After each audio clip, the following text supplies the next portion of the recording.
Greetings, my fellow hoots and ghouls, to the first Hootober!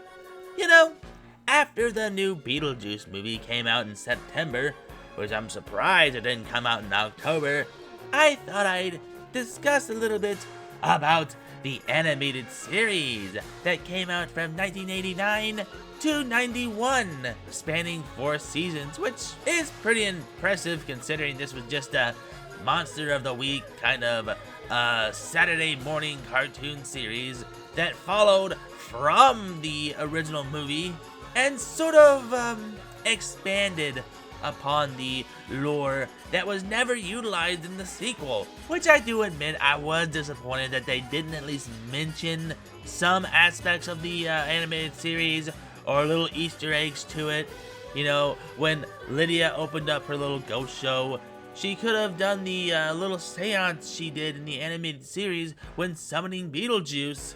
And I do think that was a very big misstep. They do mention a musical, which I'm not a fan of, because they do change up the appearances of Beetlejuice, which you don't do that, you know what I'm saying? At least keep it similar to Michael Keaton, And as much as I like Alex Brightman, who does the voice of Fizzy and Hell of a Boss and other stuff, I just don't feel like his voice matched that kind of energy that Beetlejuice had. Now, yes, I know it's a musical, and you can't really have Michael Keaton's, how's it going, guys? Hey, what's up?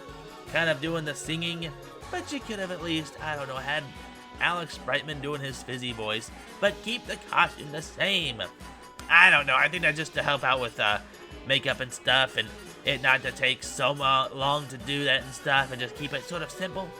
But anyways, I want to talk about the animated series, which, to be honest, it's kind of like a Scooby-Doo, Monster of the Week, as I said, where they go on adventures and Lydia will help out Beetlejuice if, for some reason, his car buggy gets into a jam, or Beetlejuice can't change back from being a dog and he has to be Delia's best friend, or he gets at a talk show, or he goes to the Wild West of the Nether Realm, which, by the way, they really should have expanded upon that in the sequel. And I really feel like this is a hidden gem. I got the complete season on series on DVD at Walmart, along with Dexter's Lab Month, before I even started that.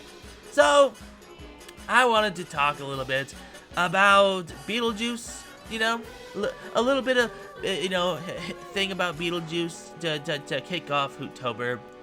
And it's one of those hidden gems of cartoon animation. And yes, it's not the best, most early 90s, late 80s cartoons are like that. They just wanted to capitalize on the popularity of Beetlejuice, considering this was like a year after it came out. And to its credit, Tim Burton did develop it and was executive producer of it, as well as Danny Elfman making the original theme music for it. But again, it's sort of one of those hit or miss, if you will. You might like it, you might not. People who are probably fans of the darker, edgier themes of the original movie are probably not going to like it. And those who just want a nice little time watching Beetlejuice interact with Lydia and stuff will probably enjoy it. There is a significant amount of Beetlejuice in this because it is a mini-series and it goes 4 seasons. So you can't have him sparingly like in the movies, where that probably will be a game breaker for some people because, some people might want their Beetlejuice to be sparingly, not in a lot of scenes. But I do think it's a good series, and it has that legendary opening, which when I got the DVD and it played the first intro, I thought, man, are they really not going to play that version of it? But the more well-known intro is shown later on in the series, and I'm like, oh, finally, woo, you know what I'm saying? The show does have a good voice cast. We have Alison Court playing Lydia, Stephen Ouimet, I think his name is, playing Beetlejuice, Elizabeth Hanna as Delia, and Tara Carandoff does the voice of Bertha. But you probably know her as Tara Strong.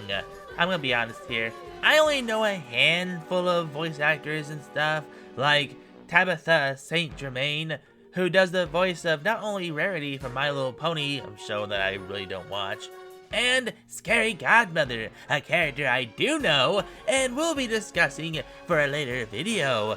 Also, Harvey Atkins, who did the voice of Bowser in the Super Mario Bros. Super Show, who unfortunately passed away in 2017.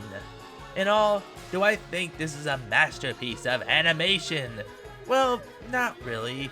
I mean, it is a classic cartoon, and it is an underrated cartoon in my opinion, but it gets kind of boring, you know? You got the same thing, Beetlejuice getting into shenanigans and Lydia helping him out, or vice versa, and they do have some funny back and forths, but it's still an early 90s cartoon that's a spin-off of a darker movie, but has comedic elements, kind of like the real Ghostbusters. You know, that kind of early cartoon that probably wasn't received well when it came out, but grew in popularity as years goes on. I still do recommend you guys watch it. It is a good cartoon, a sort of early 90s nostalgia trip. And if you can, get the complete series on DVD. You can definitely tell I'm doing this off the cuff. I just wanted to make a sort of my opinion on this cartoon and give you some sprinklings of trivia that you probably already know. But anyways, that was the Beetlejuice animated series. I do like it. I mean, I'm gonna be honest with you, I did kind of use it for background noise when the episodes start getting a little repetitive, you know, the same thing over and over again. But that was Beetlejuice the animated series. Let me know what you think in the comment section below. As always, you haunted Hooties feedback means so much, and I can't thank you enough for all your support. Again, I apologize for this sort of jumbled video. I'm gonna try and organize my thoughts a little more for future Hootober videos. This video is just basically me having a little nostalgia ramble about a cartoon I watched as a kid, and I hope you enjoy the video, and I can't wait to see you for more Hootober and Hootoween reviews.